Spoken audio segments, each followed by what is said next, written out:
एक ऐसी कवयित्री जिनकी कलम ने कविताएं भी लिखीं और आज़ादी की लड़ाई भी लड़ी। एक ऐसी आवाज़ जिसे सुनकर पूरा देश जाग उठा। आज हम बात करेंगे भारत कोकिला सरोजिनी नायडू की और जानेंगे कि कैसे एक गाने वाली चिड़िया पूरे देश की आवाज़ बन गई। सोचिए, एक 11 साल की बच्ची है, गणित का एक मुश्किल सवाल हल नहीं हो रहा, तो वो क्या करती है? वो एक कविता लिख देती है। जब उसके माता पिता ने वो कविता सुनी तो उन्होंने प्यार से कहा, अरे तू तो बिल्कुल गाने वाली चिड़िया जैसी है।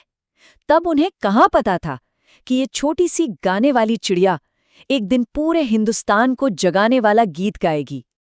तो चलिए कहानी की शुरुआत से शुरू करते हैं। देखते हैं कि इस गाने वाली चिड़िया की परवरिश कैसे और कहाँ हुई।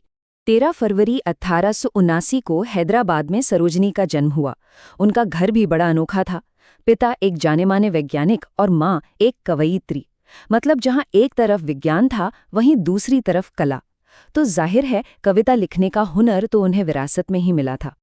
अब देखते हैं कि कैसे उनकी पढ़ाई लिखाई ने उनकी इस कला को और निखारा और उनकी कलम को एक नई दिशा दी। उनकी प्रतिभा का अंदाजा इसी बात से लगाया जा सकता है कि उन्होंने सिर्फ 12 साल की उम्र में फर्स्ट डिवीजन से मैट्रिक की परीक्षा पास कर ली। इसके बाद उन्हें आगे की पढ़ाई के लिए इंग्लैंड भेजा गया और वहीं पर उनकी एक ऐसी मुलाकात हुई जिसने उनके लिखने का अंदाज हमेशा के लिए बदल दिया।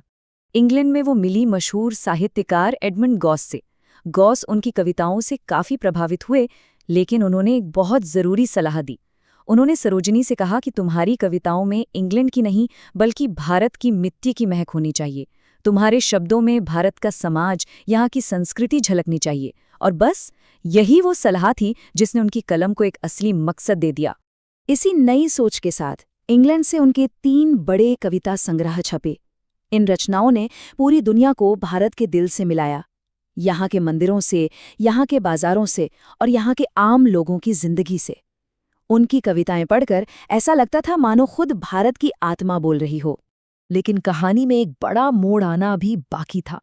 बहुत जल्द सरोजिनी की जिंदगी में एक ऐसी आवाज गूंजी जिसने कविता से भी ज्यादा उन्हें अपनी ओर खींच लिया। ये पुकार थी देशभक्ति की। जब उनकी मुलाकात गोपाल कृष्ण गोखले और महात्मा गांधी जैसे बड़े नेताओं से हुई तो सरोजिनी नायडू को एक बात साफ समझ आ गई। उन्हें एहसास हुआ कि जब अपना देश गुलामी की जंजीरों में जकड़ा हो तो सिर्फ फूलों और प्रकृति पर गीत लिखना काफी नहीं है। अब उनकी कलम को एक हथियार बनना था। तो ये एक बहुत बड़ा बदलाव था।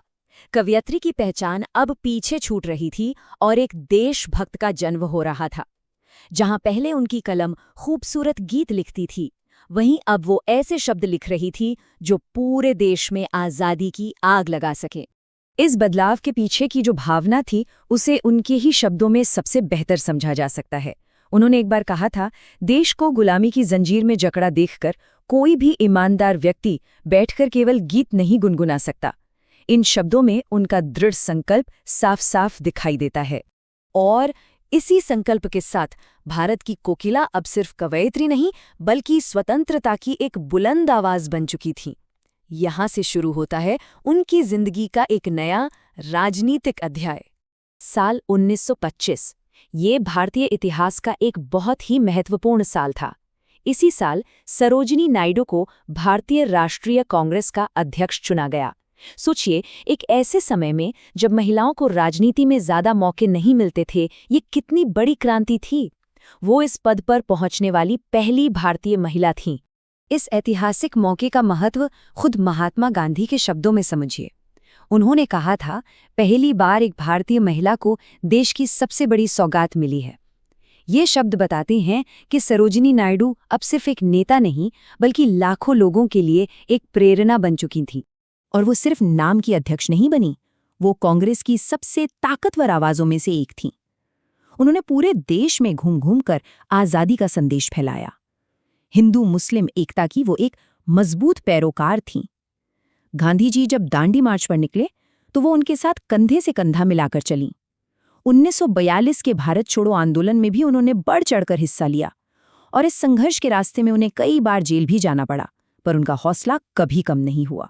सरोजिनी नायडू की एक और सबसे बड़ी ताकत थी उनकी भाषण देने की कला। कहते हैं कि जब वो बोलती थीं तो हजारों की भीड़ उन्हें मंत्रमुग्ध होकर सुनती थी। उनके शब्दों में वो आग थी जो सोए हुए दिलों में भी आज़ादी का जुनून जगा सकती थी। देश आज़ाद हुआ, लेकिन इस कोकिला का गीत अभी बाकी था। चलिए अब देखते हैं कि आज़ादी के बाद उनकी क्या भूमिका रही और वो हमारे लिए कौन सी अमर विरासत छोड़ गई। आज़ाद भारत में उन्हें देश के सबसे बड़े राज्य उत्तर प्रदेश का राज्यपाल बनाया गया। एक बहुत बड़ी जिम्मेदारी थी, लेकिन उनका मकसद अब भी वही था, देश की सेवा। इसके साथ ही वो अखिल भारतीय महिला सम्मेलन के जरिए महिलाओं के अधिकारों और उनके विकास के लिए भी लगातार काम करती रहीं। 1948 में जब गांधी जी की हत्या हुई तो पूरा देश सदमे में था। उस वक्त सरोजिनी नायडू ने उन्हें श्रद्धांजलि देते हुए जो कहा, वो उनके गहरे दर्द और संकल्प को दिखाता है। उन्होंने कहा, मेरे गुरु, मेरे नेता, आप शांति से विश्राम मत करना और हमें भी आराम मत करने देना जब तक हम आपके सपनों का भारत न बना लें। और फिर वो दिन भी आया। मार्च 1949 में जब वो बीमार थीं, उन्होंने अपनी देखभाल कर रही एक नर्स से कोई गीत सुनाने को कहा, और उसी मीठे गीत को सुनते सुनते भारत की ये कोकिला हमेशा के लिए शांत हो गईं। पंडित जवाहरलाल नेहरू ने उन्हें श्रद्धांजलि देते हुए शायद सबसे खूबसूरत बात कही थी। उन्होंने कहा, सरोजिनी नायडू ने अपनी जिंदगी एक कवयित्री के तौर पर शुरू की थी, लेकिन असल में उनकी पूरी जिंदगी ही एक कविता थी, एक बहुत ही सुंदर और मधुर गीत।